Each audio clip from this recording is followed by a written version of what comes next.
From Nazareth, asked Nathanael, can anything good come from Nazareth? It's one of the most famous and sardonic questions in the New Testament. On the face of it, it reflects the prejudice, even contempt, that people often have for those from neighbouring localities. And sadly, St. Bartholomew's Day is remembered in history for a massacre in Paris during the terrible religious wars between Catholics and Huguenots. Neighbours who, like those in our Gospel, looked at each other with suspicion, incomprehension, or worse. Well, tonight, some may be asking, from Trinidad, from Malaysia, can anything good come from those places? We'll see.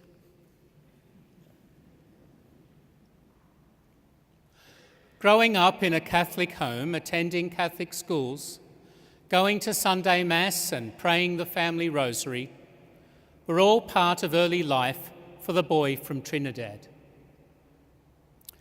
Yet the seed of faith, on his own account, lay dormant for 3 decades. It took the shock of a move to Australia in 2005 to gain international experience in accounting, and the subsequent loneliness and insecurity for Gerard to go seeking the Lord as Nathanael did. Meanwhile, Providence brought Sebastian also to Sydney from Kuala Lumpur via deepest, darkest Perth.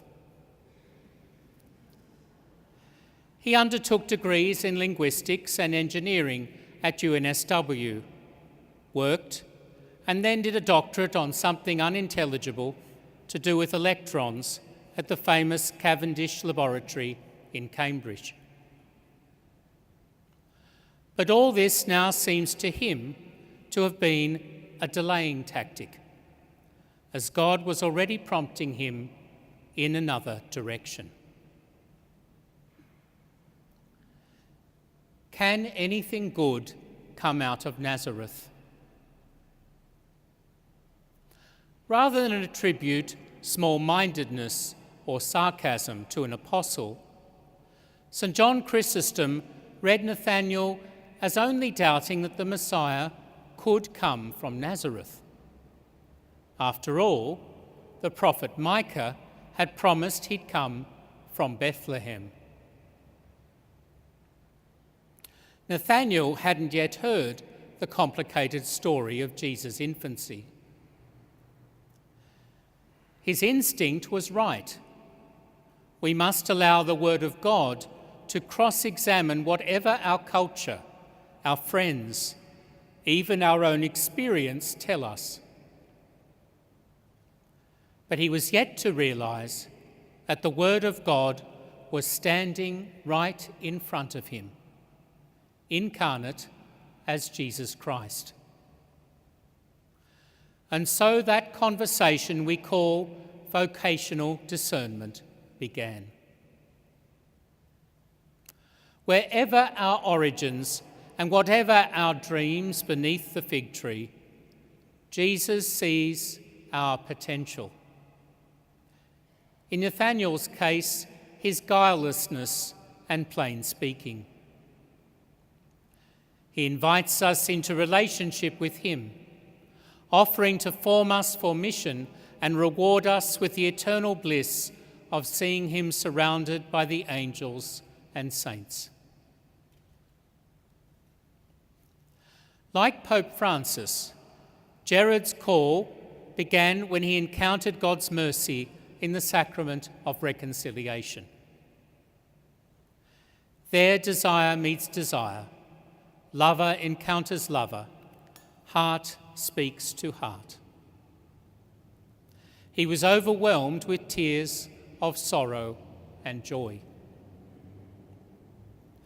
He introduced himself to his parish priest and the Mother Teresa sisters, attended a mission talk given by a seminarian, joined a Bible study and the Papal Bulls cricket team, got involved with the Sydney World Youth Day, and learnt more about his faith. Like Nathaniel, interrogating the one who knew him more deeply than he knew himself.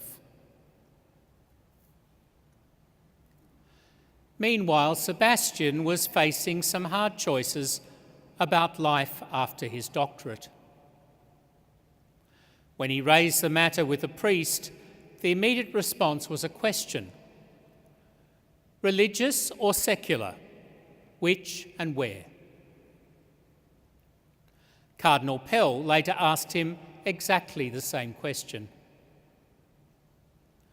Like Nathaniel was by Philip, Sebastian was being pressed to come and see. Evangelisation, formation, catechesis, these words can sound rather theoretical. But in our Gospel passage tonight, we see them in action. First, Pip excitedly tells his friend Nate, this Jesus, son of Joe Carpenter from Nazareth, he might be the one promised in the Bible. Though he's got his own dreams and preconceptions, Nate agrees to take a look. So he asks, where's the guy from? How does he know me? What's he asking me to do with my life? He comes to see that the man from Nowheresville is indeed the promised one. First he calls him, hey you. Then rabbi, teacher. And then Son of God and King of Israel. John condenses it down to a few verses. It probably took him rather longer to figure. But Nathaniel was the first disciple in John's Gospel to realise just who Jesus was. Step by step, question by question, answer by answer. A priest is a man who has been evangelised himself. Usually first in the domestic church of the family, as were our two ordinands tonight. That sacred school which by nature and revelation is headed by a man and wife, who bring together the opposite sexes so a new generation may be conceived and raised with the benefit of a mum and dad. A priest comes from such a church and school and is further formed by many life experiences and by the seminary, until, like Nathaniel, he can guess who Christ is, descending with his angels to earth in the incarnation and returning to heaven with them in his ascension. In the process of that conversion, ascent and formation, the guileless Nathaniel became the Apostle Bartholomew. Gerard first said yes to his call while before the Lord in Eucharistic adoration at Lewisham. There he felt an overwhelming sense of Christ's radiating peace. Meanwhile, Sebastian discussed with his spiritual director where best to serve as priest. He plumbed for Sydney, where his friends were. But as Nate became Bart, so these two were to be further formed till they knew their best friend is the one in the tabernacle, in the monstrance, and from today in their very hands at the consecration. Origins, call, formation.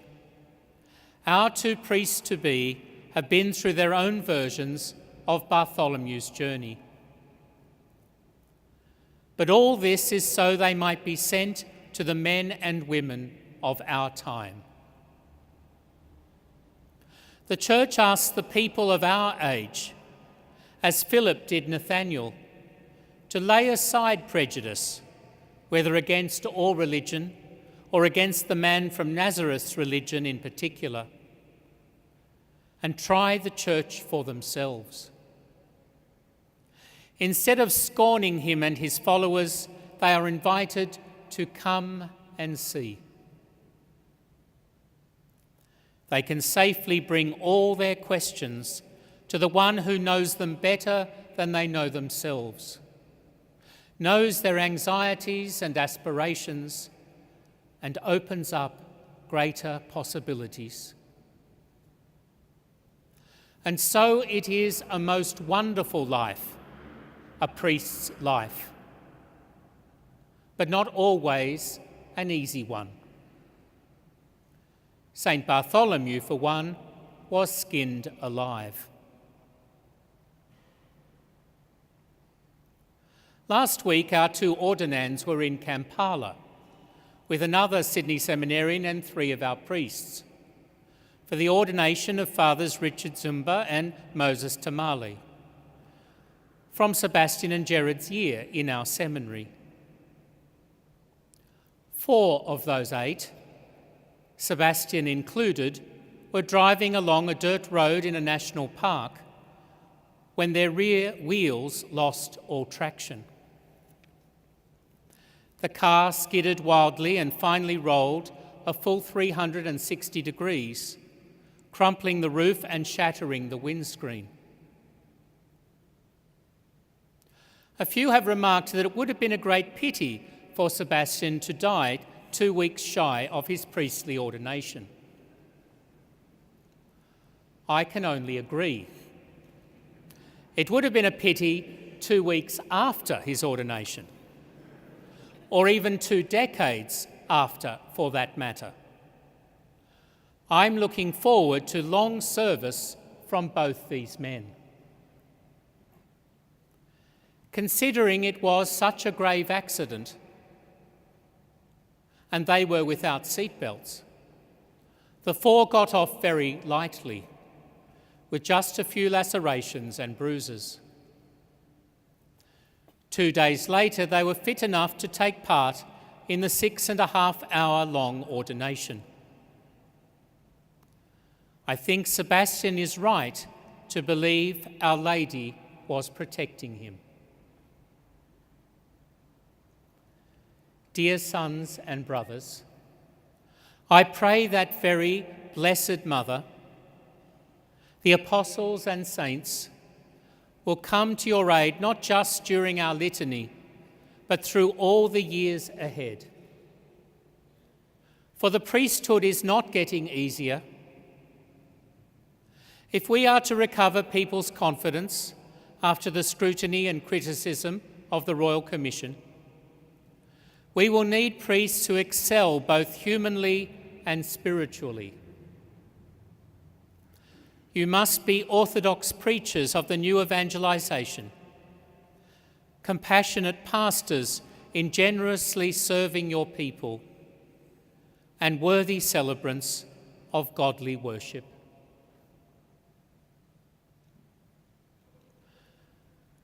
The first thing you see when visiting Bath Abbey in England is a unique vision above the west door of angels, carved in stone, ascending and descending on ladders. But this beautiful sight, this stone version of our gospel this evening, hides the fact that that Abbey church, started around 1499, was incomplete when Henry VIII dissolved the monasteries. The Royal Commissioners confiscated everything of value, including the beautiful stained glass and lead in the roof. There is something of a similar spirit of sectarianism and secularism abroad at the moment. and you, my sons, must be ready for it. There are those who would, if they could, eliminate our sacred hierarchy, overturn our high morality, silence our teachings, defund our schools, close our institutions, even undermine our sacraments of confession and marriage. But for every hostile opponent, you will meet many more faithful children of God, inviting you to share in the most crucial aspects of their lives as they ascend and descend the ladders to heaven. Their births, marriages and deaths, their sins and aspirations, their moments of touching the divine, but also of desolation. You must be ready to give yourselves to them and to God wholeheartedly, not just tonight, but every day hereafter. And if you do, yours will be the reward the Lord promised Nathanael.